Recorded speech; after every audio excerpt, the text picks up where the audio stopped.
Welcome to Unleash the Awesome with Dave Gambrill.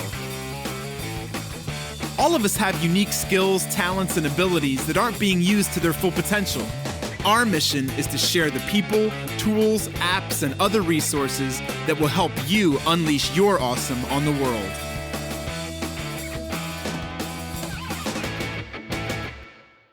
Yo, what's up? It's Dave. Welcome to another episode of Unleash the Awesome. Today, let's talk about how you have to get in the game before you'll ever really understand how it's played. And what I'm talking about is really any new endeavor that you're going to get into, but I'm thinking about this more from a business perspective. Maybe you're launching a side hustle or trying to scale a side hustle, maybe make it your full-time thing.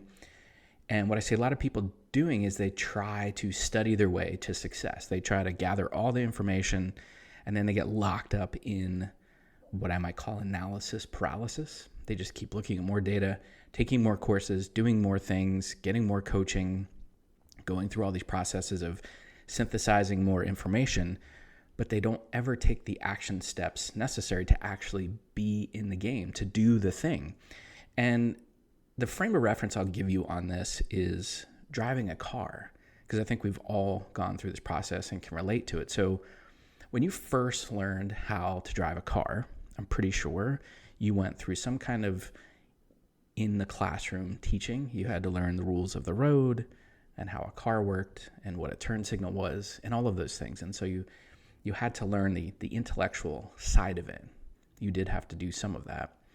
But no amount of studying or going through simulators or anything like that actually prepared you for having a car out on the road. And I'm sure you remember the first couple times you did it, you were probably petrified, and you were doing all kinds of things like checking the speedometer nonstop and looking in your mirrors every 2 seconds and looking all around and wondering how hard to push the gas pedal and wondering if you should be in this lane or that lane, and like just all in your head about how to drive a car.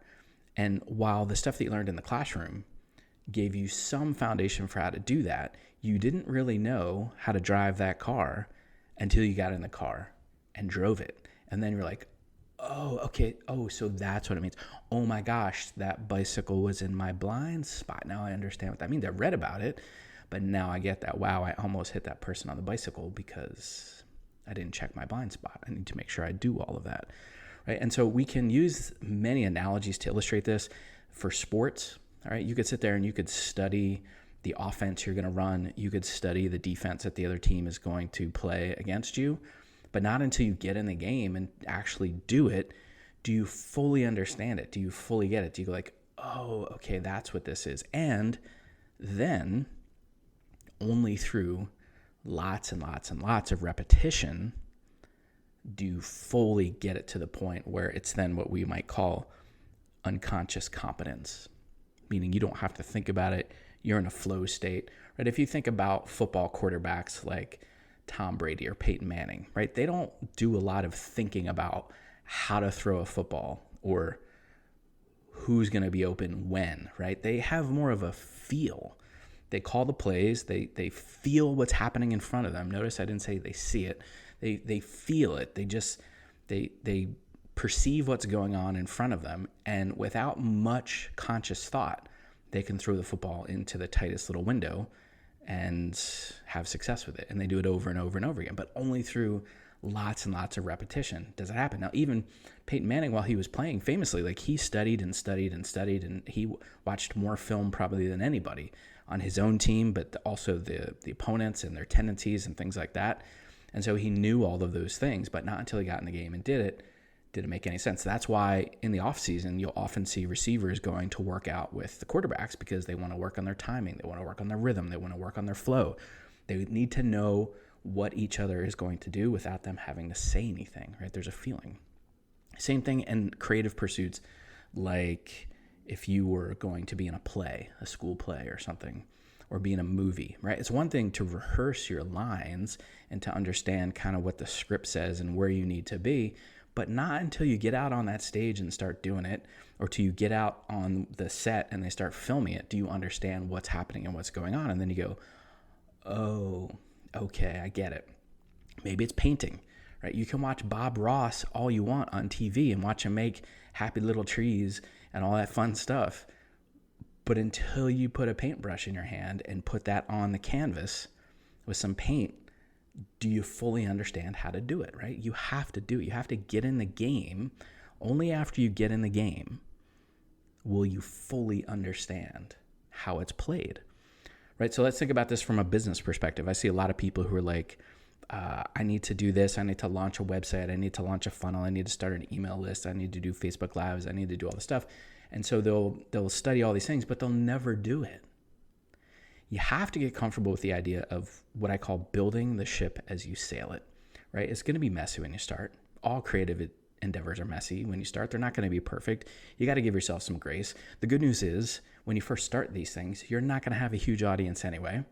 And so it doesn't matter. Not a lot of people are going to be watching or paying attention. So get out there, get the reps in, get in the game, get used to doing the things, right? No amount of learning from me how to do a Facebook Live is going to prepare you for actually doing a Facebook Live. You have to hit the Facebook Live, go live button, and you have to get on there and say, hello, my name is Dave. Welcome to my Facebook Live. Today we're going to talk about this, right? I can talk about the lighting and the cameras and, doing it on your phone and putting it on a tripod, and maybe you should talk about 3 things. You should tell them what you're going to tell them, then tell them, and then tell them what you told them. Like, I could give you all those frameworks. I could give you all those things, but not until you actually do it will you understand how to do it. You got to get in the game.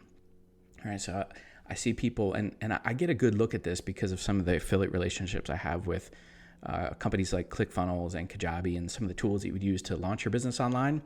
And the people that are successful and the people that stick around and the people that make money and the people that make their investment back in the tools and then some, and then they actually have a profit, are the ones that are okay with just getting started and not being perfect when it gets out there.